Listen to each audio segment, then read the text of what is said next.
I am going to be talking about albuterol. This is your bronchodilator, your beta-2 agonist. Beta-2 agonist is more selective for your lungs, but if it's used in high doses, it won't be as selective, and it can also affect your heart, the beta-1 agonist as well, which makes us comprehend the side effects better. All right, so this is a short-acting. This is what we call a SABA. S-A-B-A is the acronym. Short-acting. So it's indicated for uses of asthma or COPD. We're trying to open up those lungs. So we're creating this fight or flight. Fight or flight, we start breathing faster, we're able to intake that oxygen, and our heart rate will increase to compensate for this. So we're just kind of creating this epinephrine fight or flight effect, which is going to help us open up those lungs so we're not constricting, which is caused by asthma or COPD, a restriction of that oxygen we need for our bodies.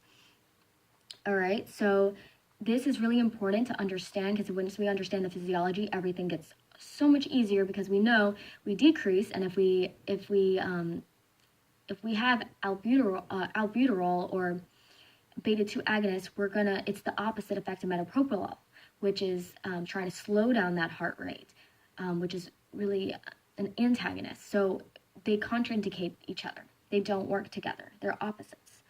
Having too much can cause bronchospasm. So actually too much of a good thing is not good. You know, like when I was little, I used to have too much shampoo in my hair, or conditioner, and my mom said, "You're trying to make your hair so shiny and beautiful, but you think more is better." It's not better. So that's where I first learned it in my childhood. All right, so the nurse is going to monitor for that tachycardia, your tremors, your tachycardia, tremors. You're going to look for angina, that chest pain, the palpitations, because everything's just going to be speeding up, and you're going to, you can get a panic attack, or you can have that excessive, you're opening up the lungs, but all of a sudden you have a bronchospasm because you had too much. So too much is not good either. So you're trying to just open up your lungs just enough to get them open. All right, so the main thing that came from the PowerPoint is, what are you going to teach that parent for administering albuterol if the patient has asthma? How are you going to instruct that patient? Because you have to know if they have a child that you instruct them, or you instruct the same way you would instruct anybody. To be honest, it's just you talk to the child a little different than the parent. You make sure the parent also understands when it comes to pediatrics. Okay, so we have two main types of administration, which I found this on page 921. So our meter dose inhaler and our nebulizers. So our meter dose inhaler, you need to have good hand coordination. In the textbook, it says must begin to inhale before activating device. So it has a lot to do with this coordination. And also, if you have a spacer, they advise you to have a spacer because it helps you get more actually absorbed into your, get it down lower, because a lot of it goes other places. So the spacer helps it get most of the medicine down. In the picture, it shows the difference, and there's quite a remarkable difference between having that spacer or not, so it's definitely advised. There's a rule, I'm just emphasizing what Elduina saw, but I saw it in the textbook underlined, which I bet you it was Fatima or it was Elduina. I'm not really sure because it didn't tell me, and I was trying to figure it out. But it's very much emphasizing over and over again in, which albuterol is in around page 926.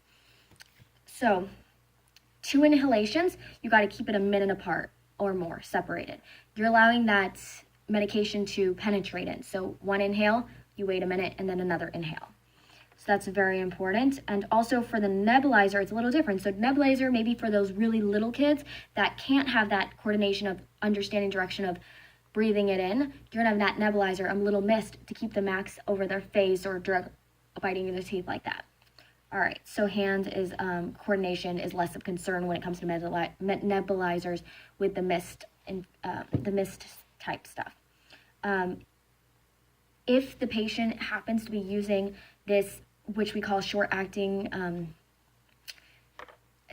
the short-acting types of beta agonists, they need a rescue. They need a rescue inhaler for more than 2 times a week. They probably should start getting the physician to be notified, because then they may need to step up their therapy of albuterol. So this is everything that I gathered from, about albuterol from the PowerPoint and everything that I've read.